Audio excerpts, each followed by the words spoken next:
రోజు పొద్దున లేవగానే అనుకుంటా ఈ రోజు ఎట్లయినా సరే వీడియో అప్లోడ్ చేద్దాము అని చెప్పేసి, కానీ చేయలేకపోతున్నా అన్నట్టు. ఎన్నో వీడియోస్ రికార్డ్ చేసి పెట్టుకున్నా గానీ వాటిని ఎడిట్ చేసి పోస్ట్ చేయలేకపోతున్నా. ఏదో ఒక పని అయితే ఉంటుంది. అట్లనే సమ్మర్ హాలిడేస్ కూడా కాబట్టి మంచిగా హాలిడేస్ ని దాక్షితో పాటు నేను కూడా ఎంజాయ్ చేస్తున్నాను. లేట్ గా లేవడము, నచ్చినవి వండుకొని తినడము, మిగతా టైం అంతా దాక్షితోని స్పెండ్ చేయడము ఇదే సరిపోతా ఉందన్నట్టు. అట్లనే ఇంట్లో ఎప్పటి నుంచో పెండింగ్ లో ఉన్న చిన్న చిన్న క్లీనింగ్ వర్క్స్ ని కూడా దాక్షి నేను కలిపి అయితే చేసుకుంటున్నాము.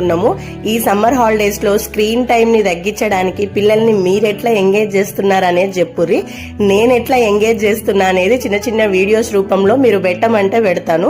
ఎలాగో నేను డైలీ కొన్ని వీడియోస్ అయితే తీసుకుంటాను, నాకు మెమోరీస్ లాగా ఉంటాయి అని చెప్పేసి అవే మీతోనైతే షేర్ చేస్తాను. ఈ రోజు రెసిపీ ఏంటంటే మష్రూమ్ ఫ్రైడ్ రైస్ అన్నమాట. రెగ్యులర్ బిర్యానీ పులావ్ కన్నా కూడా ఈ ఫ్రైడ్ రైస్ మంచి స్మోకీ ఫ్లేవర్ తోని మస్తు ఉంటది. ఇదంతా హై ఫ్లేమ్ లో చేసుకొని ఇంగ్రీడియంట్స్ అన్ని కూడా నేను స్క్రీన్ పైన ఇస్తాను, ట్రై చేయండి.